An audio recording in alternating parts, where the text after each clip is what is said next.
Je suis Fatiha Talaïd, je suis chercheur au CNRS, je suis économiste et j'ai été chercheur au CNRS donc jusqu'en 2022. Bon, maintenant je suis à la retraite, mais je continue à être associée à des laboratoires de recherche. Et avant d'être au CNRS, j'étais en Algérie jusqu'en 95, donc j'étais maître de conférence à l'université et j'ai fait mes études et une thèse sur le travail des femmes en Algérie à Oran, l'université d'Oran en Algérie. Quels sont vos objectifs concernant votre séjour de recherche dans le cadre du projet Extractivisme? Alors dans le cadre du projet, je souhaite, moi j'ai travaillé beaucoup sur les politiques économiques, sur les transformations de l'économie algérienne, mais je souhaite étendre mes travaux à l'extractivisme et en particulier tirer profit de l'enseignement de l'expérience latino-américaine, puisque c'est là que ce concept a été forgé, et donc tirer des enseignements de cette expérience et voilà, et développer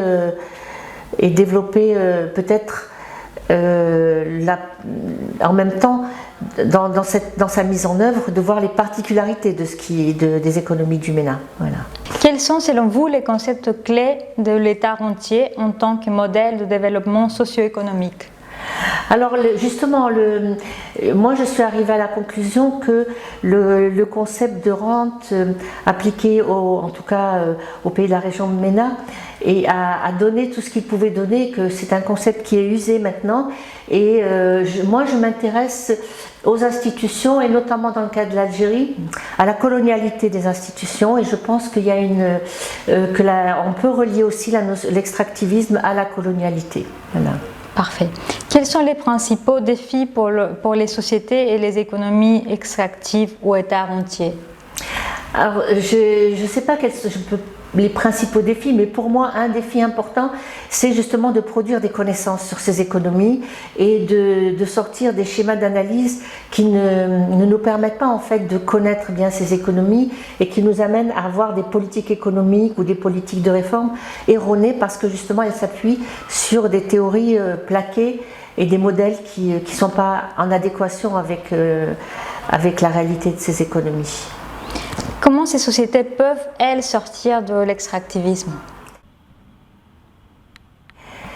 C'est pas de solution miracle, mais c'est, à mon avis, déjà en se connaissant mieux. Et moi, dans le cas en tout cas de l'Algérie, je pense qu'il y a nécessité de mettre en évidence la dimension de l'héritage colonial, c'est quelque chose qu'on a laissé de côté, qu'on n'a pas vraiment pris en considération. C'est pas la seule détermination, mais je pense que c'est quelque chose en tout cas qui pourrait nous aider à mieux connaître notre économie déjà pour pouvoir la transformer.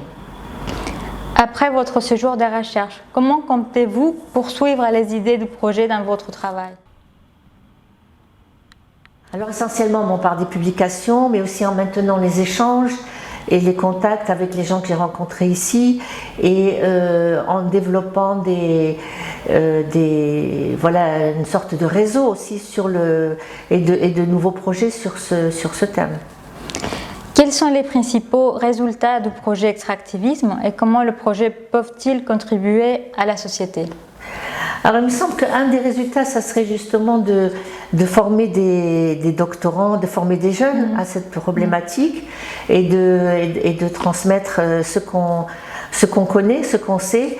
Donc moi, mes connaissances sur l'économie algérienne et puis tirer aussi dans l'enseignement des connaissances des autres et développer peut-être, essayer de mettre en place des dispositifs plus pérennes de production de connaissances sur ces économies et sur ces sociétés. Voilà.